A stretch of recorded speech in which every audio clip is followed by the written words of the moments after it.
government, young people painting things on the walls. Every wall is painted. They're not artists, just the common students from the schools and colleges and universities. The whole Dhaka city is filled with those paintings. Expresses the scene that they have created. The words they are uttering, the words they are promoting, the dreams they are going through, all painted in very elaborate details. It's not a single person, there's no planning, nobody's designing, nobody's giving you the key words to do. They figured out their own words. Amazing, explosive words. So when I went back and saw, I was mesmerized by this. And I asked, is it only one? So no, it's a whole city, wherever you go. Oh my God, I said, the Dhaka students really did it. It's not Dhaka. Every single city, every single town you go to in Bangladesh, you have the same. Overnight, they all became artists of highest category, expressing themselves. Because they felt that their words are not getting through. So they painted. So I said, why don't we just pick them up, publish a book quickly? So that was the book I was looking for. We have, you can see pages and that. So I'm narrating this. The emotion impacts the city and the country. What they want. Really, the young people really spoken their mind, their heart, and to make this country a new country. You got it.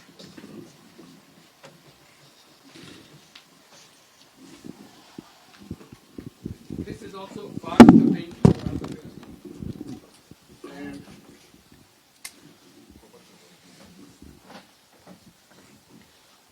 one, Freedom Brigade.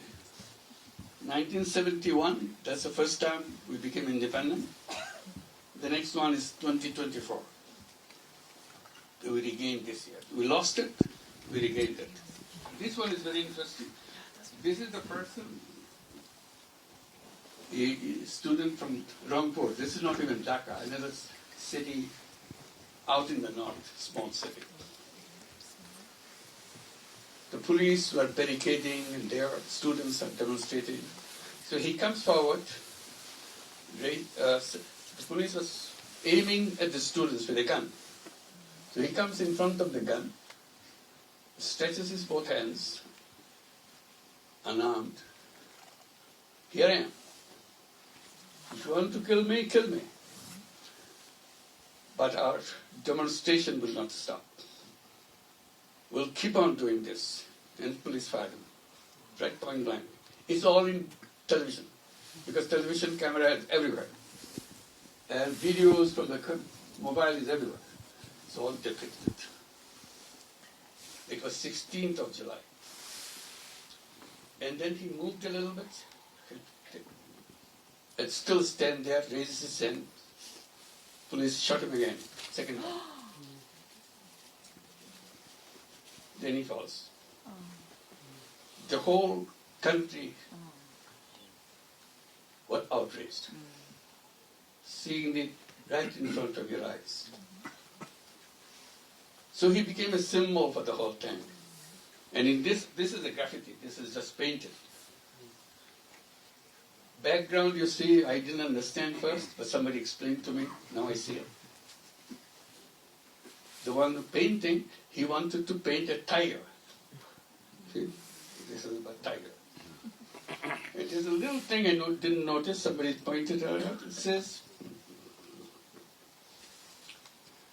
says 36th July. Do you get it? 36th July. There is no 36th July.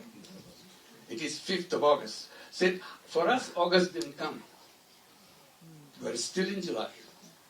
Because on that day, on 36th of July, Hasina left the country became free. So for them, it is a liberation day. They wanted to remember it themselves. They referred to it as 36th of July. So all these pages are amazing explosive words that comes from their heart. They didn't have money to buy brushes or paints. Just goes to a little by neighbor, can you buy me a brush? Can you buy me some paints? And that's how. This is only few. As I said, it's hundreds of thousands of them. Each one is more powerful than others. So that kind of captures the whole history of what happened in Bangladesh. The young exploded suddenly. Their message is enough is enough. No more. We want to create a country in our own way. When I say young people, students, some of you may have imagined, we are talking about boys. No. Girls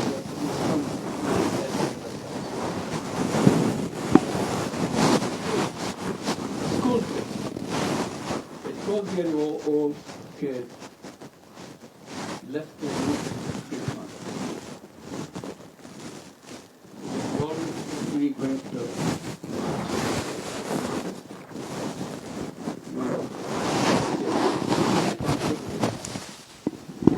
my friends are there in the street, and some of them got killed. I was with them.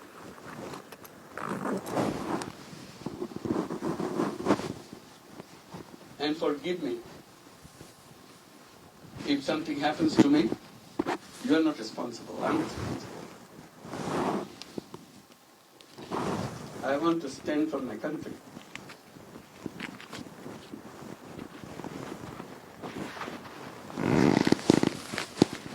So in the evening, his dead body comes. So this is just one example because he wrote a letter. We came to know about it because mother was reading this letter, she couldn't read it.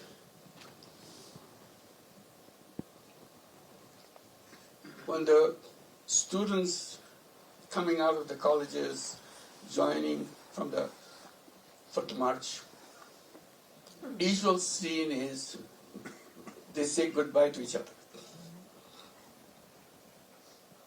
because they don't know if both of them will come back or both of them will not come back or one of them will come back. So it's a very intense time. It's not, again, a Dhaka center event. Dhaka is the capital. Everywhere in Bangladesh. So when I was talking about being called by the students, this is behind all the things that are happening. And a little bit of it saw in TV and social media. So the whole country has expectation now. Managing their expectation is a big task for us because they want everything to happen right now. If you are a government, if you have the power, why can't you do it? You have to do it now. So it's quite a bit of communication. One thing that happened that gives us a lot of strength, whole country is unified. Not a single dissenting voice. Bangladesh politically is a very chaotic country. All kinds of political words, all philosophies, programs don't agree with each other. To have a situation in Bangladesh where everybody agrees is a unique experience for us. So our task now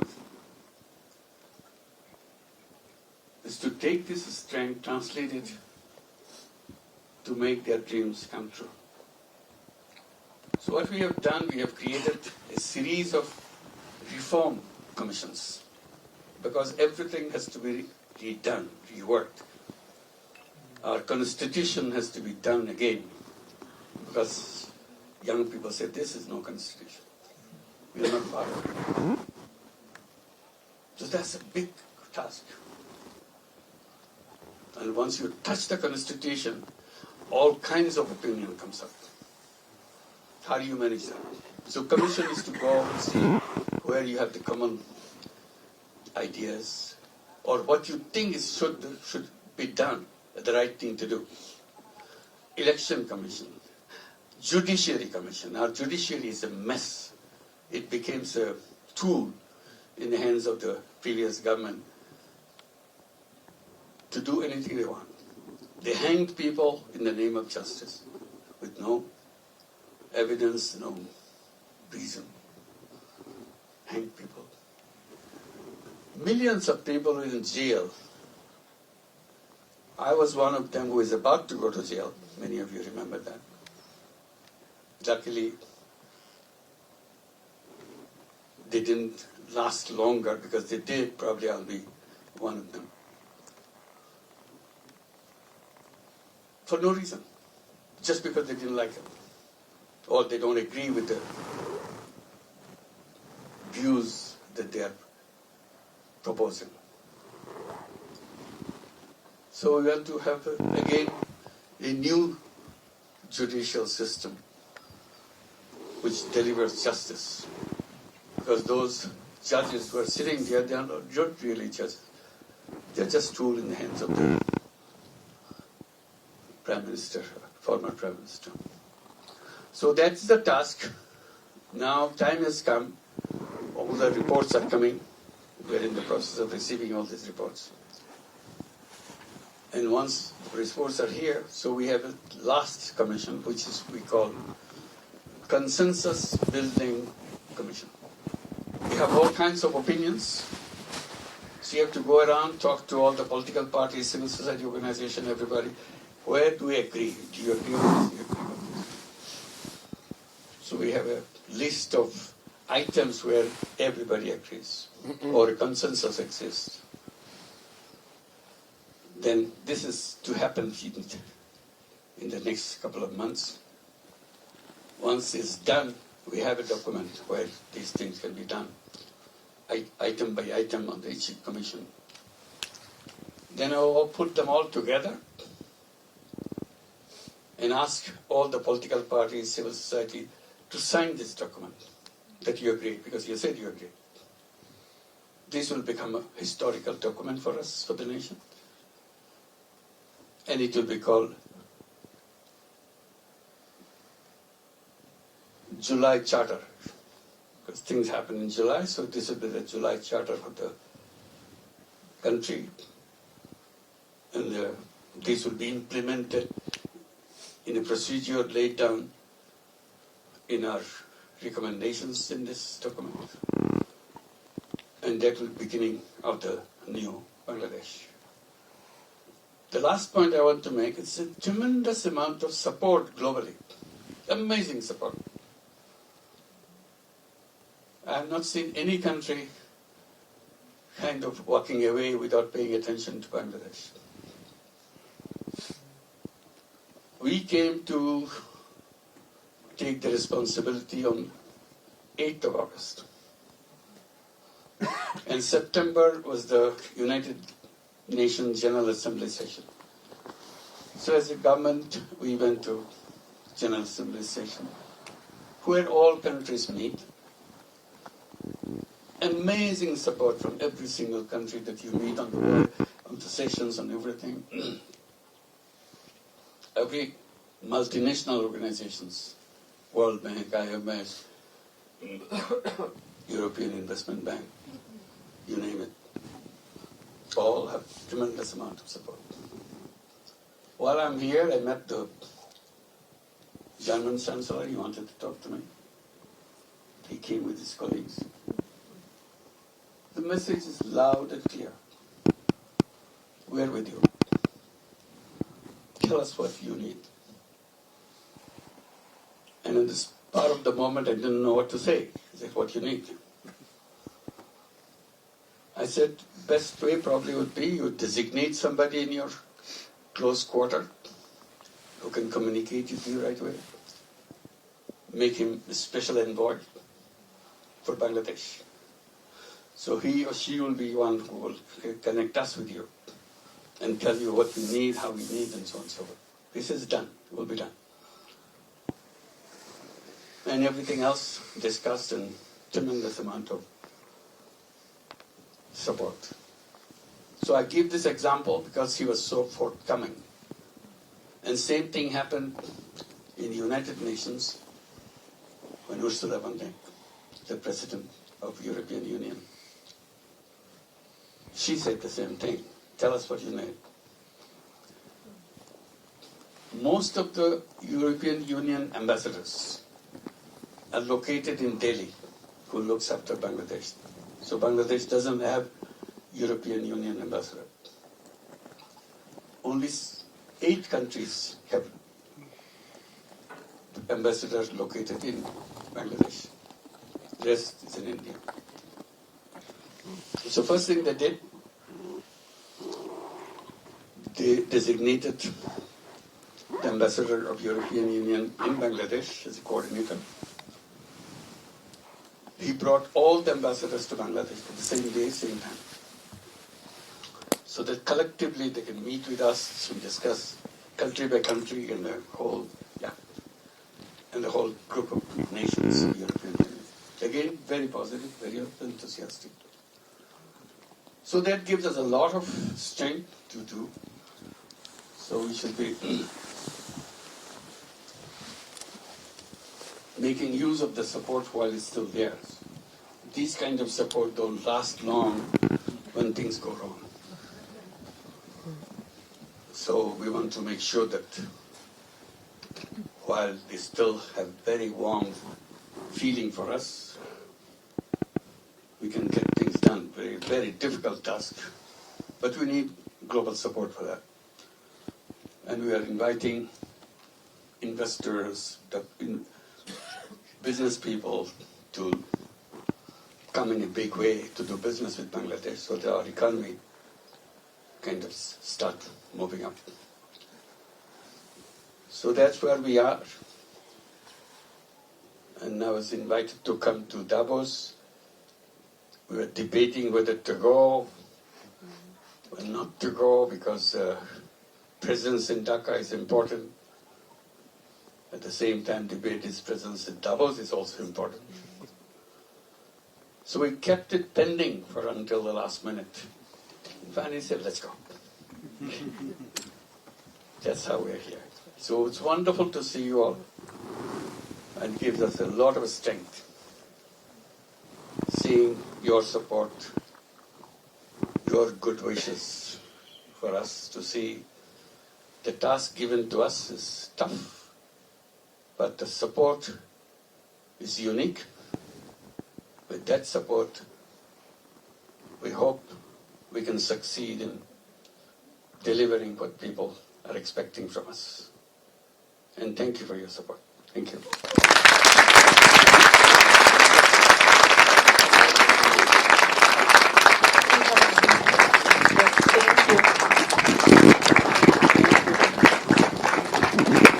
Thank you for this wonderful explanation of how you've experienced this radical position.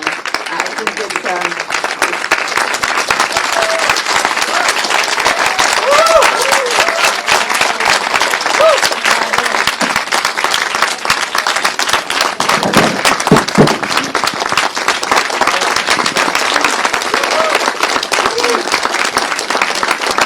such an honor to hear this firsthand account. If all of you forgive me, I would really like to have this opportunity to address one question to you after this amazing story. Before I invite the other panel members on stage with us, I understand and hear from you how powerful a grassroots movement can be and how important and close to your heart it is to have this kind of social initiatives that are supported by the people. As we are gathered here today to discuss circularity and the move towards a more circular economy, how have you experienced this has it been, 8 months? And how do you see what is happening in Bangladesh? Thank you. Exactly. Well, we're still in July, maybe. With all the initiatives that you have seen happen in the country, what are the most vital takeaways if we want to reach collectively this kind of circular society that we all aspire to reach? Can you share your super valuable insights on that? One, you can say right away, people are ready to accept any suggestion which makes sense to them. This is a clean slate. We are not obliged to curtail anything because something happened in the past. So we are free from the past. That's amazing liberation. You can do anything that you want to do, and you build your society, you build your nation according to your dream. This is a kind of unique opportunity. That's what we remind ourselves again and again. Not to miss this opportunity. But this opportunity will not last forever and ever. So while it is hot, while it is open, let's take advantage, make sure that change will be introduced and get it done. Tomorrow, that same change may not be acceptable. Thank you. I would really like to invite Christina Jaeger on stage with us. We have a full panel of dreamers with you to be joining us for conversation. So Christina, if you can already join us. We have briefly heard from Christina earlier. Christina has been working closely with His Excellency as the Yunus Environmental Hub is the dream baby, I think, from both of you, and is very close to both of your hearts. You're very passionate about that. So it's wonderful to have both of you on stage. I would like to take the opportunity to ask Roman Wijs on stage for talking about very spirited people that are following their dream. Roman has founded a company bridging sustainability, fashion, and made-to-measure footwear, so we're very honored that you're with us. Then we will have, you're welcome. Then we have Matvi, so stressful today. Sorry, Matvi Dalal on stage with us. Please have a seat as well. Matvi, as I'm sure both of you are very well acquainted already, she has a company in Kenya. Roman is in Zurich. We have Kenya and Zurich with us on stage, so that's such a wonderful polarity in the initiatives. Matvi has founded Matpad, which is a company that is trying to educate and to bring awareness and is making circular female hygiene products, and is trying to change the conversation into making sure that we talk about period dignity, which is a very, very hot topic all around the world. And then last but not least, Harold Friedel, here, please join us as well. You have already elaborately heard from Harold. So with this, maybe after this very touching moment, and so honored to have all of you on stage, I think we have a very diverse panel with us, talking about the macro and the micro, about the grassroots and about the global perspectives. Christina, as the co-founder, managing director, would you like to say a few words about the most core principle of the Yunus Environmental Hub and your mission today, and also one of the reasons that you decided to co-host today for us? Thank you so much. Thank you. Yeah, so at Yunus Environment Hub, we are supporting social business entrepreneurs that are working in the environmental sector. And as I explained initially, our vision is to create a world of 3 zeros. 0 poverty, 0 unemployment, and 0 net carbon emissions.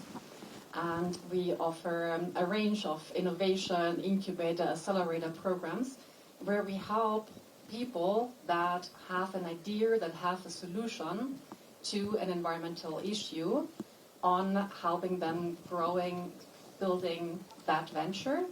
And we have what distinguishes us maybe from other circular economy accelerators is that we are not only looking at the environmental and the economic aspect, but that the societal impact, the social dimension, plays an integral role. So we are looking at it from both of those perspectives. And Madhvi is actually one of our alumni from our Circular Rise Accelerator, and she's an amazing example on how this can look like, where she is combining, sort of seeing a problem in society that she wanted to address by creating a social business and making it circular, so that we are transitioning away from this linear system that we talked earlier today, that is depleting resources, that is creating a lot of waste, by creating a circular product that exactly prevents that prevents waste, that prevents CO2 emissions, and that leaves no one behind. And I think this is crucially important, because if we only looking on shifting from a linear to a circular economy from an economic or environmental perspective, we might not create only good things. But if we're only looking this from a profit maximizing perspective, we will just shift problems from one place to the other. Plus, it has seen that the shift to a circular economy can actually only work if we are including behavior change and social innovation. It has proven that we need social innovation and not only technological innovation, because we need to change our behaviors on how we are consuming, moving away from owning products to using services, by using new models around reuse and refill instead of buying something that ends up at waste afterwards. So it is really crucial sort of that we acquire this systemic shift in moving to a circular economy that is socially inclusive, that leaves no one behind, and social business entrepreneurs are a primary example on how this can be done. And I let Madhvi, of course, share her amazing story and tell you more about how this looks sort of in practice. But this is what Yunus Environment Hub is about, like supporting and implementing concrete solutions on how we can achieve a world of 3.0. And we are opening this up. It's not only that we work with social business entrepreneurs, we invite anyone to join. So we have a program where we are building circular value chains. So we are inviting companies and the public sector to buy the products from social businesses. Yeah? So we are solving several challenges at the same time. We are growing the impact of the social business entrepreneurs, because they are growing their business in that way, and we are helping the transition to a circular economy and helping other stakeholders to have a role in this entire ecosystem. Thank you. Well, Madhvi, as a founder and an entrepreneur, can you maybe share with the audience how you see your work supporting circular economy, and how the challenges that you're facing into realizing this world that we all are striving to of triple zeros? Thank you. First of all, I'm very honored to share the stage. It's been a dream, so I'm really grateful to be here. And yes, circular economy, it's almost like that one ex who just keeps coming back, except this time you're happy to see him or her back because they have a new value and they have a good purpose. So for us at PanMad, we work on different things, thanks to Yunus Environment Hub, who have carved the way for us.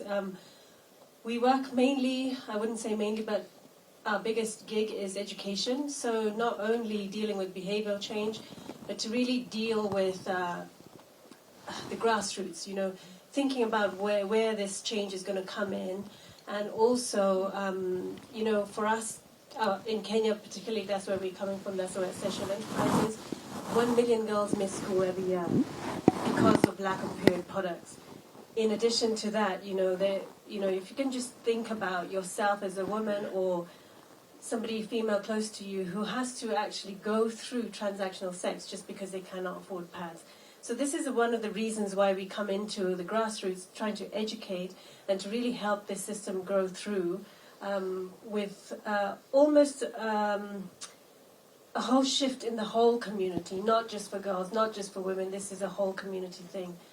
In addition to that, we have the circular program on the product itself, making sure it's biodegradable, making sure it's natural. In fact, since working with the Yunus, we have a full vertical. We've gathered with partners who give the cotton seed to to farmers in Kenya who are now growing it. So by the time the product is harvested to our product is only 6 weeks. That in itself is creating employment. That in itself is, our products, since they're biodegradable, till now we have given out, or we have beneficiaries, 800,000 pads, which really has prevented single-use plastic pads, the disposable pads, which are 90% plastic.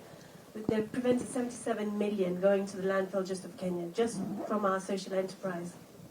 And we're not that old. We're not even 7 years old yet. And then the final thing is we work with making sure that we're really trying to, I know empowerment is a bit of an overused word, but really trying to employ people in Kenya who would generally not be able to get a regular job. For example, ex-incarcerated women who would then be trained with their to get financially stable, to get reskilled, things like that. So those are our three things that we work with. I mean, I keep saying circularity is really not a planet issue. It's a people and planet issue. It's a real grassroots level. If we're here in Davos talking about numbers and economy, in itself, period products, the CAGR in 2021 was 34.7.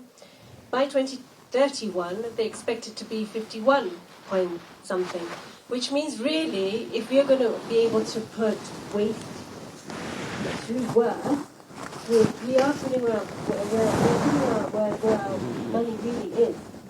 So circular economy has its mindset. You're asking what are the challenges?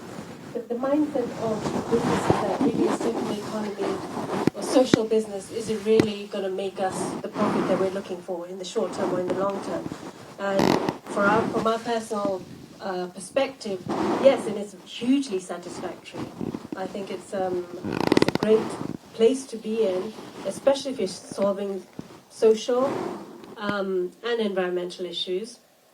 And I think the last thing I wanted to share was, if we're in this space all together, if I'm here and I'm saying that let's collaborate, let's do this together, like you were saying earlier, I think that is possibly the most powerful way to do it. And I know Professor Yunus has said, the education system, that's where we need to begin. So really, it's within our own resources, our own home, to start thinking about the circularity. And then I think the challenges will solve themselves. Thank you. It was so lovely. I was standing from the sideline and the only thing I see happening is Roman going, yes, exactly. Small entrepreneurs all over the world, I think, are battling the same questions of accessibility, of innovation, of figuring out how to do things that are scalable, but that are sustainable and circular. Roman, can you share where you are today with the foundation of the company and with the growing of it so far? Because we've known each other from the beginning. Yes. This is working? Yes. Amazing. Yeah, very happy to. So maybe to give you a little bit of background what we're doing. We set up a concept to produce footwear in a more tailored way, and we have looked very strongly into materials. So our focus is mainly on the ecological circularity, whereas the social part plays a big role in how we're producing. And basically right now, the biggest challenges are, first of all, to have acceptance from consumers that products which are designed in a circular way, they might be in certain features a bit different. And this is a change we're trying to push forward. And secondly, as you can imagine, footwear is something where you need to have a strong durability. So it's much more difficult if you take, for example, a more simple example like garments, which in the end, it's not as simple as it sounds, but it's simpler to for example, use a monomaterial, for example, bio-cotton. This part, making footwear circular, is much more difficult. And we're at the moment still in this process of finding ways to make footwear more sustainable and more circular. And we're still looking for solutions, and the approach for us has always been collaborating with institutions from all over Switzerland and Europe, public institutions and also private institutions, fostering cross-sectoral collaboration. So to give you an example, we have developed a 3D printable footbed together with the School of Applied Sciences in Zurich. We have been one of the first to actually 3D print a almost industrially composable polymer. Well, I think that's wonderful to hear in terms of that. Every circular, sustainable product will have its own challenges. For you, it's the fact that you have so many different components. I think for you, it's incredible that you managed to do a vertical integrated system, because I work in fashion already for a really long time, and it is so rare to see that today. So I think big round of applause just for trying. But what I really would like to do is open the questions to the audience. You need a mic if you want to ask a question, but please, I'm sure it's such an honor that we have His Excellency with us and the rest of our very esteemed panel, all of you. There must be questions that are burning. So if anybody... Yes, I have one all the way in the back. Wait. Have a mic?